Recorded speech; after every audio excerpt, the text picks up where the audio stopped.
Right now, Portland, Maine has more active development than at any point since the 1800s. And most people moving here are only paying attention to one or two of these projects, which means they're missing the full picture. But more than $1 billion in private investment is reshaping the city right now. And this changes how you should be looking at your next move in this market. So I'll be walking through 7 development projects that are changing Portland and what they mean for lifestyle and property values. Let's start with one that put Portland on the national architecture radar.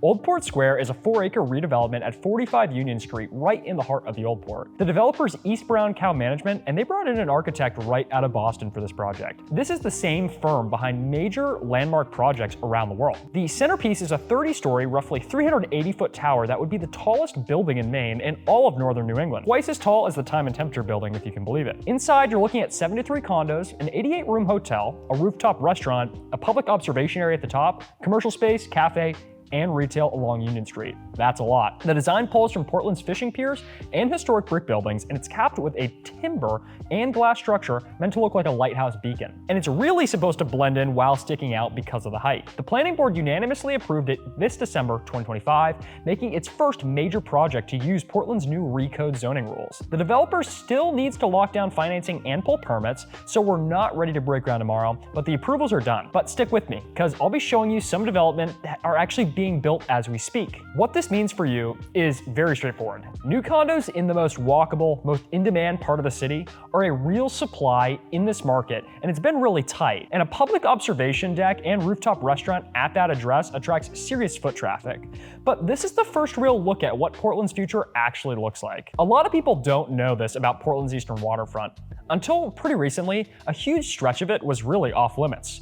Working industrial docks, chain link fences, none of it open to the public. And that's changing pretty fast. And it's honestly very exciting.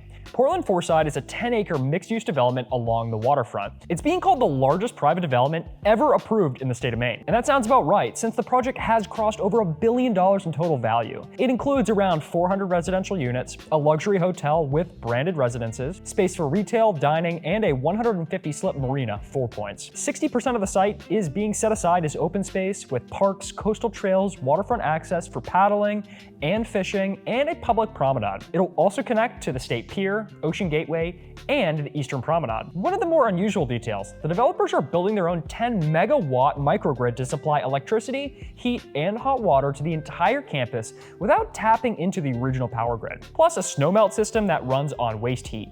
That's a $60 million investment in infrastructure alone. And this project is already under construction.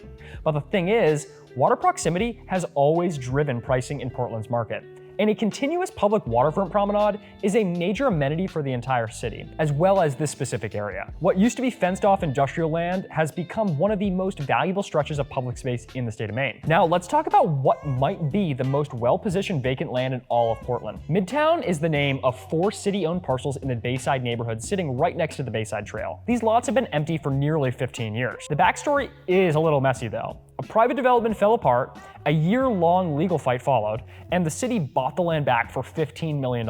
And they've been sitting on it since.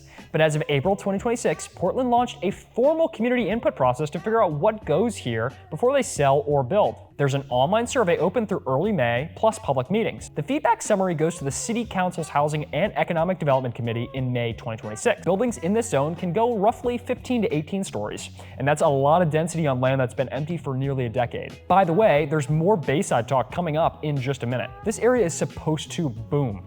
And the land that sits in Bayside, right next to downtown, on a paved multi-use trail, surrounded by investment that's already picking up speed. So whatever goes here adds density without pushing the city outward, in a market where walkable infill land is pretty hard to find, and that's a big deal. If you own nearby, or you're thinking about buying nearby, watch this process closely. Speaking of which, if you're thinking about buying here or wondering about what could increase the value of your property, feel free to reach out. I've been working with different kinds of deals in this market for over 6 years, so I can definitely help you out. My contact info is in the description down below. Bayside is a neighborhood most people sleep on, and that might be exactly why it's worth paying attention to. For a long time, Bayside was mostly light industrial. Warehouses, surface parking lots, not much going on residentially. That's changing in a big way though. Port Property has approved a 10-year, 5-phase plan to turn 13 parcels across 7 city blocks in West Bayside into a dense residential and commercial neighborhood. The plan calls for over 800 new residential units, more than 28,000 square feet of commercial space, ground floor retail, expanded green areas, and better bike and walking connections throughout. Buildings range from 5 to 10 stories. Phase 1A at 89 Elm Street is already under active construction, with buildings rising above grade as of late 2025. The part that really matters here isn't just the units. Bayside is actually on track to see more new units delivered than any other Portland neighborhood. And when residents show up, businesses follow. Coffee shops, gyms, grocery stores, restaurants, all that good stuff. That kind of momentum has already pushed property values up in East Bayside and Munjoy Hill, which border the neighborhood.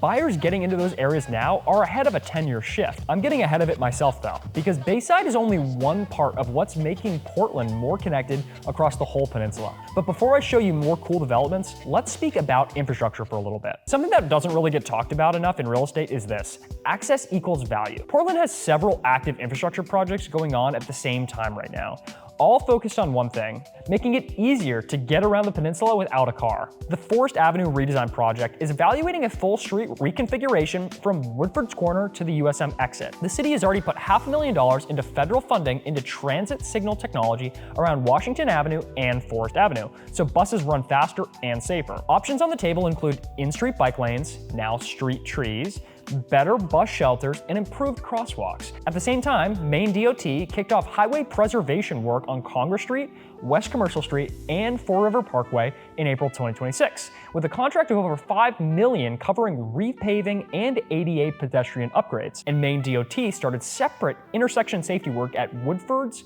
and Brighton through Deering and Park. And completion is expected this summer. On top of that, Greater Portland Metro landed a $4.25 million federal grant to upgrade its fleet and expand service into Scarborough and possibly South Portland, with 6 new buses coming in 2026. Why does this matter for buyers? Better walking infrastructure, more bike lanes, and faster public transit, so less dependence on a car. For people moving from Boston or New York, that's not a small thing. That's a top reason people choose where to live. Access equals value, pretty much all the time. Speaking of people moving here, let me go back to the housing and mixed-use projects, because we're not done with those quite yet. The West End is one of the tightest submarkets in all of Portland, and in a tight market, even a small amount of new supply changes the math. This is actually one of the best preserved Victorian neighborhoods in the country. Walkable streets, historic single-family homes, and a really tight-knit community. Land is scarce, and redevelopment options are very limited.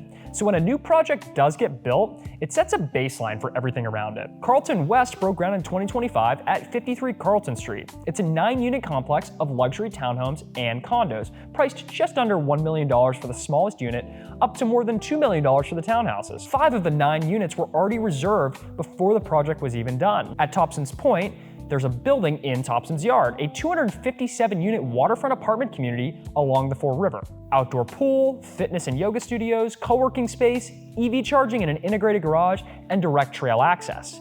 A 148-room Marriott property at Thompson's Point is also expected to open in 2026. And at a policy level, Portland's new recode zoning now lets areas that used to be only single-family go up to duplexes, triplexes, and quadruplexes. Height limits along Forest Avenue and Congress Street went from 45 feet to 65 feet. That opens the door to a wave of small and mid-sized infill development across the West End and other historic neighborhoods. Bottom line, new luxury product in the $1 to $2 million range sets the comp baseline and lifts values for everything around it.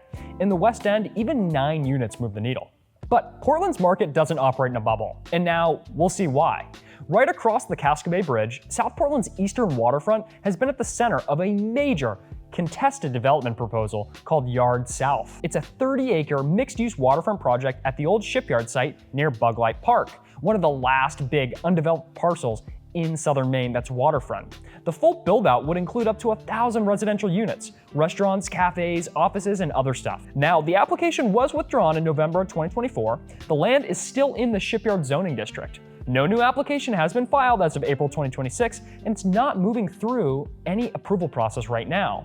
But a recent opinion piece in the Portland Press Herald made the case that development here should still go forward. So the conversation is still alive. What is moving, though, is South Portland's broader infrastructure. A 15-year comprehensive plan launched in February 2026 focused on bike and pedestrian networks, safer roads, and expanded transit. Broadway pedestrian improvements from Cash Corner to Bug Light are active right now, and a multi-use path connecting the Greenbelt to Veterans Memorial Bridge is included in the planning pipeline. So yeah, even with Yard South on hold, this corridor is being set up for significant development down the road. South Portland is about a 5 to 10 minute commute from downtown Portland, and it's becoming a real option for buyers who want to stay close to Portland amenities without paying peninsula prices. So what's the bigger picture? Basically, Portland is small, about 21 square miles on the peninsula, and all 7 of these projects are landing in the same space at the same time. Median home prices in Portland are sitting in the high 500s right now. It's still a seller's market compared to the national average. If you're in Portland right now, or you're thinking about buying here, knowing what these projects mean for surrounding areas is how you stay ahead of this market. So let's chat about your situation. You can send me an email, which is on the screen or in the description, and we can target exactly what you need to get a great deal. After watching this, if you're still curious about mega projects, check out this video next. I'll talk about the crazy changes coming real soon so you can put them on your radar. Thanks for watching, and we'll see you soon.